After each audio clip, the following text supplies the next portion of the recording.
To properly understand what Arsenal's future will look like under new ownership, it's worth considering what is now likely to be a side of the past.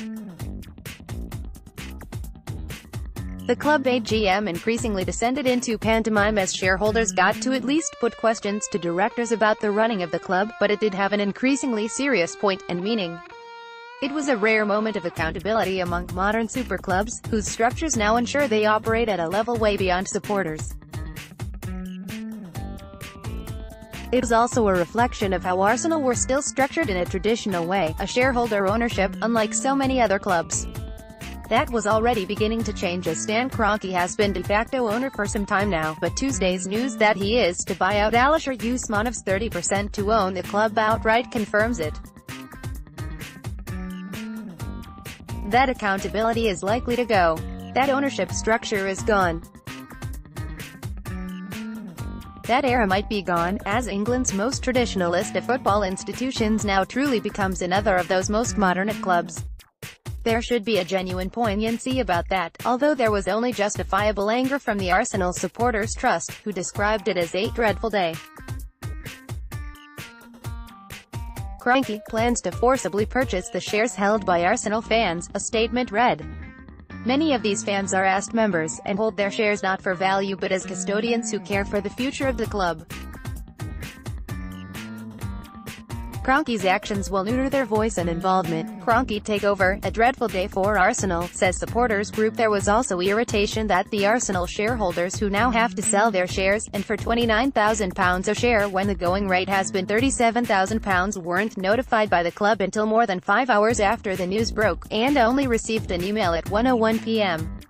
Continuation of communication like that could really foster what feels a growing motivation for a movement along the lines of the anti-Glazer, green and gold protest at Manchester United, especially since Kroenke is using a £557 million loan from Deutsche Bank to help fund the buyout. And this is key in all this.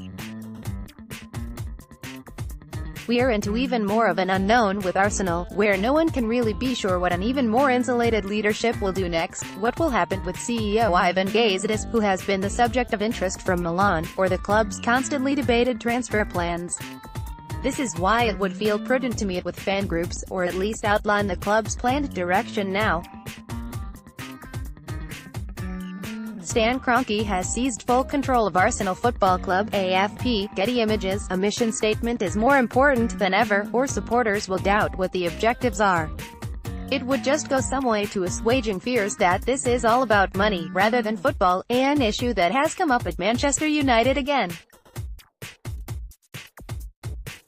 This is a point astutely raised by Darren Epstein, whose 30 years as an Arsenal shareholder are now about to end. The club has been run in effect by the owner anyway, it's just now we won't be able to judge how good or bad the shape of the club is because of transparency. Ultimately fans want a club they can be proud of, on and off the field, run well, and ultimately the be-all and end-all is being successful. If Kroenke ultimately achieves that, he will be lauded. But if we used to drive profits, and this does not lead to success, then he will be judged, and ultimately people will vote with their feet. When the feet of Sir Alex Ferguson and so many other football luminaries would go into the old Highbury Stadium, they would often stop, since pretty much everyone spoke of the sense of awe and gravitas that came when you got to see the marble statues in those marble halls. Glazer family have drained £1 billion from Manchester United, and Ferguson made a point of mentioning it in his autobiography. It just immediately illustrated the grandiosity and tradition of Arsenal, if also some of the conservatism. Those marble statues are now in the club museum, and the Emirates Stadium has a very different look, an ultra-modern look. That fits the fact that, after this move, Arsenal are now a fully modern club. That's the modern football business. That is what Arsenal represent. How they represent their supporters will now tell a lot. Follow The Independent Sport on Instagram here, for all of the best images, videos and stories from around the sporting world.